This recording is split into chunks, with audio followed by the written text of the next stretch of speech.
दोस्तों नमस्कार। दोस्तों आज हम एडवोकेट एक्ट 1961 के तहत जो है एडवोकेट के राइट्स के बारे में जिक्र करने वाले हैं कि एडवोकेट के राइट्स कौन कौन से होते हैं। तो सबसे पहला राइट तो होता है राइट टू प्रैक्टिस, कि उसका अधिकार होता है कि वो किसी भी कोर्ट में जाके प्रैक्टिस कर सकते हैं, किसी भी स्टेट में जाके प्रैक्टिस कर सकते हैं। और नंबर 2 क्या है, right to conduct the cases of the parties के जो केसेस होते हैं उनको वो कंडक्ट कर सकता है, देख सकता है, क्योंकि उसका जो मेन मकसद क्या है, केस लेना ही तो है। तो पार्टी के केसेस को वो ले सकता है। आगे है right to seat in court, कि उसे अधिकार है कि कोर्ट में वो बैठ सकता है।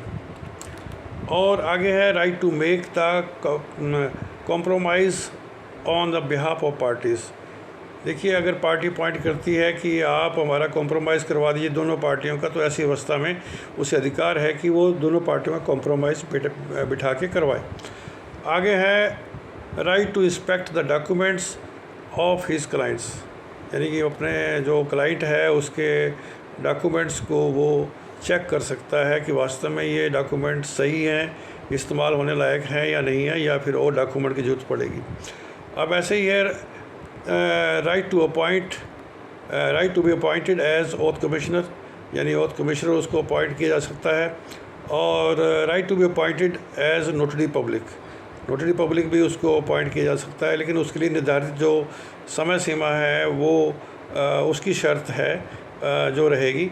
और वो जो है इन दोनों तरह के मामलों के अंदर जा सकता है। आगे है right to be appointed as commissioner. ठीक है, अब कमिश्नर किसका हो गया, मान लो को प्रॉपर्टी डिस्प्यूट है, ऐसी हालत में उसको जो है कोर्ट कमिश्नर अपॉइंट कर सकता है कि आप इस प्रॉपर्टी डिस्प्यूट को निपटाइए। इसी तरह से राइट टू सबमिट ब्रीफ, जो भी ब्रीफ होते हैं किसी भी केस से संबंधित जो है उनको सबमिट करने का अधिकार उसको होता है। आगे है right to take the copies of the public documents, जैसे मान लीजिए कोई भी डॉक्यूमेंट्स ऐसा जो कि ज़रूरी है केस के लिए, और वो जो है वो उसके लिए नकल वो अप्लाई कर सकता है कोर्ट में, और वो जो भी संबंधित डॉक्यूमेंट्स हैं वो कोर्ट से मांग सकता है।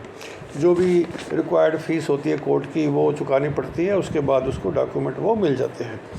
आगे है right to appoint as a receiver of property. देखिए, बहुत बार कोर्ट जो है, जैसे दो पार्टियों के बीच में डिस्प्यूट होता है प्रॉपर्टी का जो है, और एक पार्टी के पास वो प्रॉपर्टी है, उसको दूसरी पार्टी को डर है कहीं इसको बेच ना दे, तो ऐसी अवस्था में कोर्ट उसको एज ए रिसीवर अपॉइंट कर सकता है कि प्रॉपर्टी आपके पास रहेगी और जब तक जो है ये फैसला नहीं होता। आगे है right to keep secrets of the clients, यानी कि जो भी उसके ग्राहक हैं उनके जो भी रहस्य हैं, जो भी उसके सीक्रेट्स हैं, उनको गोपनीय बनाए रखने का अधिकार होता है उसको, और उसकी ड्यूटी बन जाती है कि वो उसको गोपनीय बना के रखे, उसको पब्लिकली ना लेके जाए। और rights to receive remuneration from the clients, यानी कि जो कुछ भी है मतलब फ़ीस मुकर्रर होती है क्लाइंट से जो है वो उसको लेने का हक़ रखता है।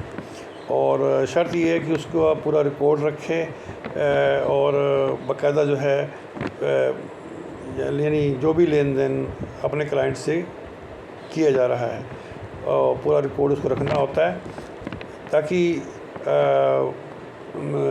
दोनों पार्टियों के बीच में जो है विश्वास बना रहे। धन्यवाद दोस्तों।